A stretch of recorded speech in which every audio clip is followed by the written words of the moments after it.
Paneer Maggi मसाला।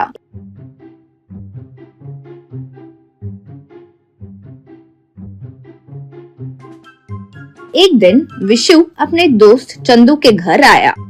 चंदू के पास आकर विशु बोला, अरे उस दिन जब मेरी बेटी तुम्हारे घर आई थी तो तुम्हारी बीवी ने पनीर मैगी मसाला बनाया था, सुना बहुत स्वादिष्ट बना था बोली। यूँ कहा चंदू। मेरी बीवी ये सब कब बनाएगी, वो भी बहुत स्वादिष्ट।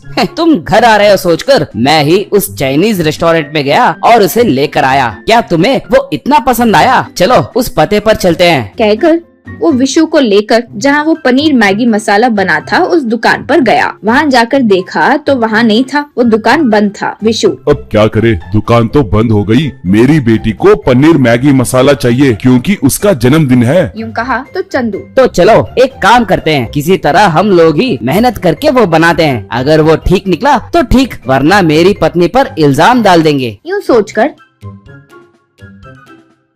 चंदू और विशु दोनों घर पर मेहनत करके पनीर मैगी मसाला बनाए और उसे लेकर गए।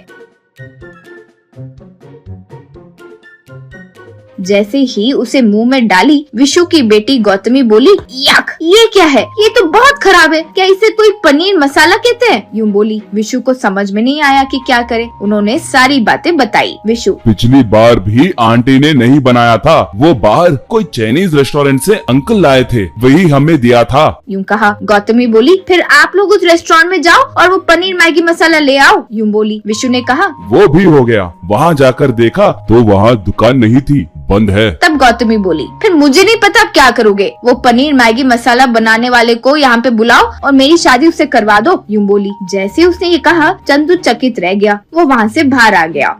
चंदू, ये क्या है भाई, तुम्हारी बेटी पागल है क्या? चाइनीज होटल वाले रसोइये से शादी करना चाहती है? यूँ कहा। तब विशु, क्या करूँ भाई, वो बहुत पर्टिकुलर है, हमें तो उसकी बात सुननी पड़ती है, लेकिन वो हमारी बात बिल्कुल नहीं सुनती। नाराज हुए बस वो अपने आप घर की छत निकाल देती है। यूँ कहा। तब चंदू, वो क्या है? क्या अब तुम सच में उस चाइनीज होटल वाले से शादी कराने जा रहे हो? तब विशु, अब क्या बोलूं भाई, पहले पता लगाते हैं कि वो कहाँ है। कहकर दोनों मिलकर उसे ढूंढना शुरू किए।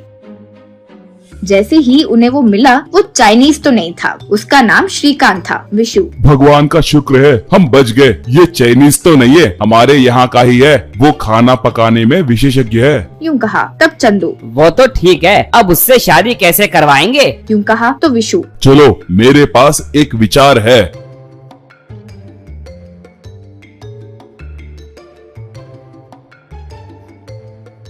कहकर श्रीकांत से विशु, बेटा हमारे घर में एक छोटा समारोह है, हमें 50 लोगों के लिए पनीर मैगी मसाला बनवाना है, क्या तुम बनाओगे? तब श्रीकांत, मैं बाहर खाना नहीं बनाता हूँ सर, मैं सिर्फ होटल्स में खाना बनाता हूँ। यूँ कहा। विशु, हमारा घर भी होटल जैसा ही है बेटा, दरअसल हम होटल खोलने की सोच रहे हैं। सबसे पहले आप सैंपल की तौर पर पनीर मैगी मसाला बनाओ। कहकर उसे घर ले गए